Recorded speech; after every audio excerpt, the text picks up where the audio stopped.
Assalamualaikum warahmatullahi wabarakatuh.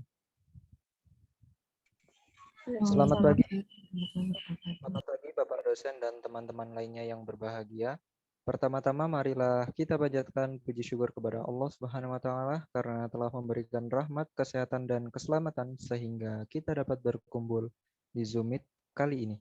Adapun topik yang akan kami bahas adalah pendidikan di negara berkembang dan negara miskin. Sebelumnya, perkenalkan nama saya Sayyid Agil Ar-Rasyid dengan NPM 21144600230 yang akan bertugas sebagai moderator pada hari ini. Saya akan membimbing jalannya diskusi ini. Adapun anggota kelompok 4 adalah Anissa Salisa, Fitri Nurrahma, Oktina Dwi Prastiani, Dwi Inawati, dan Nadia Umi Khalifah. Sedangkan rangkaian acara yang akan kita lewati adalah 1. Sesi pembukaan, 2. Sesi penyampaian dan penyajian materi, dan yang terakhir, sesi penutup. Baik, teman-teman, langsung saja kita mulai ke sesi yang pertama, yaitu pembukaan. Marilah kita mengucapkan basmalah bersama-sama. Bismillahirrahmanirrahim. Selanjutnya adalah penyampaian dan penyajian materi. Saya persilahkan untuk Anissa Salisa membacakan materi yang pertama.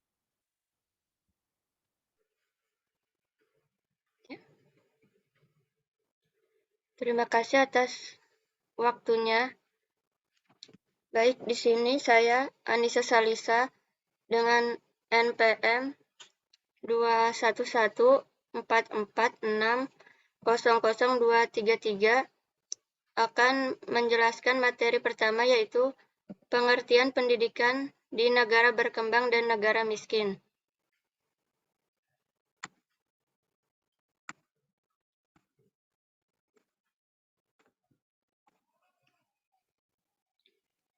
Baik. Pendidikan di negara-negara berkembang dan negara miskin berasal dari warisan kebijaksanaan pendidikan kaum kolonial. Dikatakan demikian oleh karena negara-negara berkembang pada saat baru pertama kali merdeka belum sempat membangun kebijaksanaan pendidikannya sendiri berdasarkan kebutuhan rakyatnya. Kemerdekaan yang telah tercapai di bidang politik tidak dengan sendirinya diikuti oleh kemerdekaan di bidang lainnya, lebih-lebih di bidang pendidikan. Sifatnya juga lebih banyak memberikan kesempatan kepada sekecil masyarakat dan tidak lebih banyak memberikan kesempatan kepada sebagian besar masyarakat. Hal demikian tampak mula-mula pada awal-awal kemerdekaan, terutama dalam hal kesempatan mendapatkan layanan pendidikan. Jelas sekali bahwa layanan pendidikan yang bermutu lebih dinikmati oleh kalangan terbatas. Sementara kalangan yang lain hanya sekedar mendapatkan layanan pendidikan yang dari segi kualitas sangat memprihatinkan.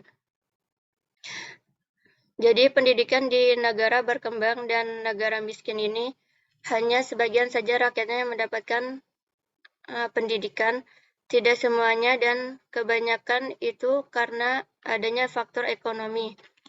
Semakin banyak pengeluaran yang diberikan, maka akan lebih mudah mendapatkan pendidikan tersebut. Sedangkan rakyat yang kurang mampu ini akan lebih sulit untuk sekolah dan mendapatkan pendidikan. Dan pendidikan negara berkembang dan negara miskin berorientasi pada masyarakat kota. Ini sangat memprihatinkan juga, mengingat sebagian besar wilayah negara-negara berkembang justru terdiri dari pedesaan.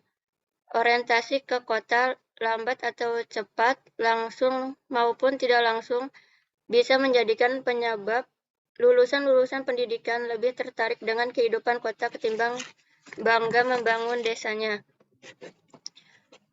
Jadi maksudnya itu kebanyakan para pelajar yang sudah menempuh pendidikan di luar kota justru lebih suka untuk mengajar dan bekerja di kota tersebut dibandingkan pulang ke kampung halamannya dan membagikan ilmunya di desanya, padahal di desanya itulah yang lebih membutuhkan ilmunya tersebut.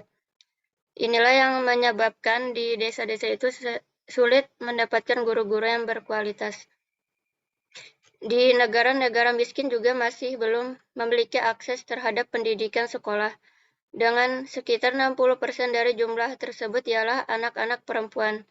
Kondisi ini tentu saja tidak menguntungkan bagi usaha pencapaian kualitas hidup masyarakat dunia karena dapat dipastikan hilangnya kesempatan anak untuk berkembang sehingga menghilangkan juga kesempatan suatu negara untuk bangkit dari kemiskinan. Padahal tingkat pendidikan merupakan salah satu indikator penting yang menunjukkan kualitas penduduk suatu negara, tidak terkecuali di negara berkembang dan juga negara miskin. Di negara berkembang dan miskin, tentunya kualitas dan tingkat pendidikan akan jauh tertinggal dibanding negara maju. Di negara maju, hampir seluruh penduduk bisa membaca dan menulis. Pemerintah juga mampu memberikan jaminan pendidikan dasar gratis kepada seluruh lapisan masyarakat di negara maju. Sedangkan di negara berkembang dan negara miskin, ini kebalikannya. Masyarakat masih kesulitan dalam menempuh pendidikan, faktor ekonomi, sarana dan fasilitas masih sulit dan kurang memadai. Masih banyak masyarakat yang kesulitan mencari ilmu pendidikan dengan layak dan berkualitas. Mungkin hanya ini yang dapat saya sampaikan. Kurang dan salahnya saya mohon maaf. Selanjutnya saya kembalikan ke moderator. Baik, terima kasih kepada Anissa Salisa yang telah menyampaikan materi yang pertama. Untuk materi selanjutnya akan disampaikan oleh Nadia, Umi Khalifah. Waktu dan tempat saya persilahkan. Baik, terima kasih Mas Sayed atas waktunya. Perkenalkan, nama saya Nadia Wahyu Umi Khalifah. NPM saya 2114460026. Di sini saya akan menjelaskan sistem pendidikan negara berkembang dan negara miskin. Yang pertama, pendidikan di negara berkembang, salah satunya di Indonesia, terdiri dari 4 jenjang, yaitu sekolah dasar, sekolah menengah pertama, dan sekolah menengah atas dan perguruan tinggi. Pada keempat jenjang tersebut, sekolah negeri mendominasi sistem pendidikan saat ini. Secara persentase mencapai 52%, selanjutnya 48% dimiliki oleh sektor swasta. Yang kedua, terpaku oleh guru yang mengajar. Yang ketiga, tertuang dalam bentuk kurikulum dengan menghafal teori dan kurang adanya praktik. Yang keempat, belum memiliki akses terhadap pendidikan sekolah. Selain itu, pengaruh transisi ekonomi negara mempengaruhi perkembangan sistem pendidikan. Bahkan saat ini secara global terlihat bahwa lebih dari 100 juta anak di seluruh dunia, terutama di negara miskin, masih belum memiliki akses terhadap pendidikan sekolah. Dengan sekitar 60% dari jumlah tersebut ialah anak-anak perempuan. Kondisi ini tentu saja tidak menguntungkan bagi usaha pencapaian kualitas hidup masyarakat dunia karena dapat dipastikan hilangnya kesempatan anak untuk mengembang sehingga menghilangkan juga kesempatan suatu negara untuk bangkit dari kemiskinan. Sekian dari saya. Jika ada kesalahan dan kekurangan, mohon maaf. Saya kembalikan kepada moderator. Baik, terima kasih kepada Mbak Nadia Umi Khalifah yang telah menyampaikan materi yang kedua. Untuk materi yang selanjutnya yaitu materi yang ketiga akan dipresentasikan oleh Mbak Oktina. Untuk waktu dan tempat saya persilahkan. Terima kasih atas waktunya. Selanjutnya yaitu tentang ciri-ciri pendidikan di suatu negara berkembang dan negara miskin. Ciri-ciri pendidikan yang pertama yaitu pendidikan di negara berkembang. Yang nomor satu yaitu pembelajaran hanya melalui satu sumber. Yang dimaksud adalah pendidikan hanya mengenalkan pada satu sumber sehingga sumber atau referensi lain itu tidak disangkutkan. Contohnya seperti pembelajaran di Indonesia itu hanya terpaku pada guru yang memberikan materi, tidak dengan memberikan contoh materi lain, itu siswa hanya menangkap dari satu materi tersebut. Yang kedua yaitu metode mengajar satu arah.